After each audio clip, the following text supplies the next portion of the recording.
আজকে আছে আমাদের একটা ইনভিটেশন, সেটা হচ্ছে রাইস সেরেমনি। আর সেটা হচ্ছে কাদের না, আমার বাবার বন্ধুর মেয়ের দুটো টুইংস বেবি গার্লদের rice ceremony. So that's why ভাবলাম যে ফটো ফ্রেমটা গিফট দেওয়া যাক, একটা স্মৃতি হয়ে থাকবে।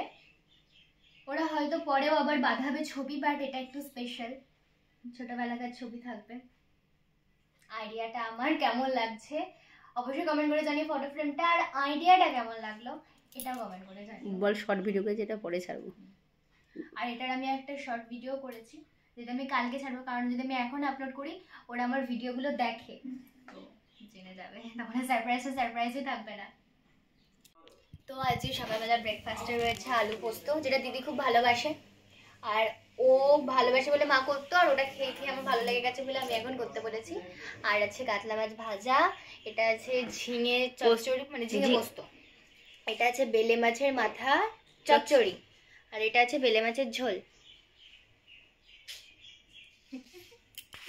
তো সকালের মেনু, দুপুরবেলা তো আজকে ইনভিটেশন আছে। একেই আমার ঠান্ডা জ্বর লেগেছিল, তো সেই জন্য স্নান টান করে উঠে আমি রোদের মধ্যে বসে বসে পড়ছিলাম।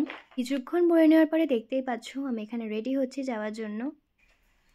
আর দেখো আমাদের বাড়িতে কে এসেছে, বাদর। মা বাবা তো বলে বাদর নাকি আমার ফ্রেন্ড। যাই হোক,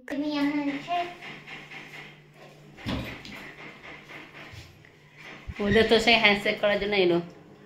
কি দিবি কি দিবি দেখি, আঙুর ফোড়া মারবে, দিলে হাতে খামছে দেবে। ওইখানে রেখে ওইখানে রেখে। কিছুক্ষণ ব্রেক নেওয়ার পরে আমি আবার রেডি হতে শুরু করে দিয়েছি। আর আমার কানে যে কানেরটা দেখছো, এই কানেরটা এতটা ভারী না, মানে আমার পুরো কানটা পুরো মনে হচ্ছে যেন ছিঁড়ে পড়ে যায়। এই কানেরটা পরে আমাকে ভালো লাগছে কি খারাপ লাগছে অবশ্যই কমেন্ট করে জানিও। আমার এই কানেরটা ভীষণ ফেভারিট। আমি এটা রাশি ঠাকুর দেখতে যাওয়ার সময় কিনেছিলাম, আর এটার প্রাইস নিয়েছিল অনলি 100 রুপিস। চেঞ্জ হয়ে গেছে দেখ, তাহলে ওখানে গিয়ে করে দিস, খুলে দেবো। ওই কানের পাল্টে এখন এই কানেরটা পড়ছে। হ্যাঁ, কারণ ওই কানের বাবারে বাবারে শালবাড়ি বল, কান পুরো গরম হয়ে যাচ্ছিল। এখন না পড়ো পড়ো, ভালো লাগে ভালো লাগে ভালো লাগে, হেভি লাগছে, আরে বাবা ছাপড়ি লাগছে, হেভি লাগছে।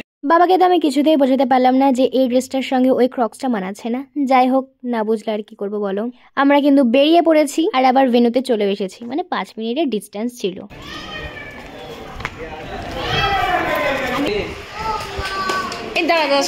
ফটো তুলে নি, এ তো ঘুমাচ্ছে। আনফরচুনেটলি একজন ঘুমাতেই ব্যস্ত ছিল, আর একজন লোকজনকে দেখে ব্যস্ত হয়ে পড়েছিল। যাই হোক, সোনা দিদিকে কিন্তু খুব সুন্দর লাগছে, তাই না? ছবি টবি ভালো করে তুলে নেওয়ার পরে আমি গিফটটা দিয়ে দিলাম সোনা দিদিকে। আর কি গিফট দিয়েছি সেটা তো আমি অলরেডি পোস্ট করে দিয়েছি আমার ফেসবুকে। বাচ্চাদের দেখলে কোলে না নিয়ে কি থাকা যায় বলো, তাই আমি একটুখানি কোলে নিয়ে নিয়েছিলাম। আর জানো তো, আমি কিন্তু এদের মাসি হই। বসার এই জায়গাটা কিন্তু খুব সুন্দর সাজিয়েছে, তাই না? আর এই যে জামাই বাবু, আর এই যে সোনা দিদির মা মানে পুচকু দুটো দিদা। যেতে যেতেই বেজে গেছিল প্রায় 2:30, তাই আর বেশি দেরি না করে আমরা কিন্তু খাবার জায়গায় চলে গেছিলাম। আর ওখানে গিয়ে তো দেখি এত ভিড়, সবাই খেতে বসে পড়েছিল। আর এই যে এইটা হচ্ছে মেনু। প্রথমে বাবা অন্য জায়গায় বসেছিল, জায়গা পাচ্ছিল না, কিন্তু একসঙ্গে না বসলে ভালো লাগে, আমরা জায়গাটা চেঞ্জ করে নিই। তুমি দিয়ে দিয়েছিল ভাত শাক, তারপরে দিয়ে দিয়েছিল ডাল পোড়ের ভাজা, তারপরে দিয়ে দিয়েছিল এঁচোড় চিংড়ি, 2 রকম মাছ ছিল। ফার্স্টে দিয়ে দিয়েছিল পাবদা মাছ, আর তার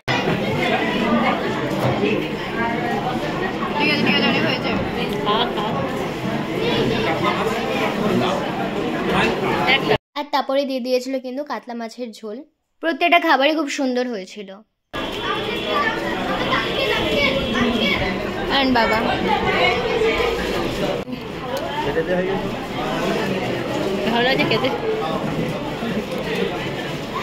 লাস্টে চাটনি পাঁপড় না খেলে কেমন একটা ইনকমপ্লিট লাগে না, মানে এইটা খেলে না মানে মনে হয় যে না খেয়েছি কিছু। আর লাস্টে তো ম্যান্ডেটারি হজমলা।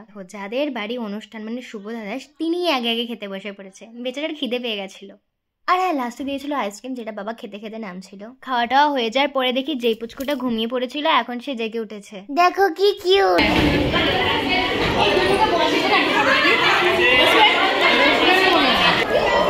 এটা ছোট তো, হ্যাঁ তাকিয়ে গেছে।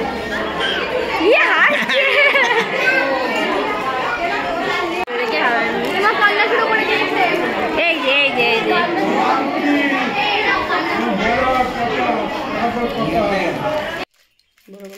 আমি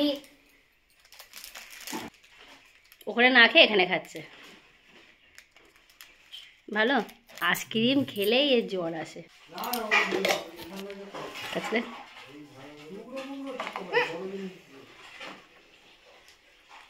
একটা আইসক্রিম খেতে কি গামলা লাগে নাকি?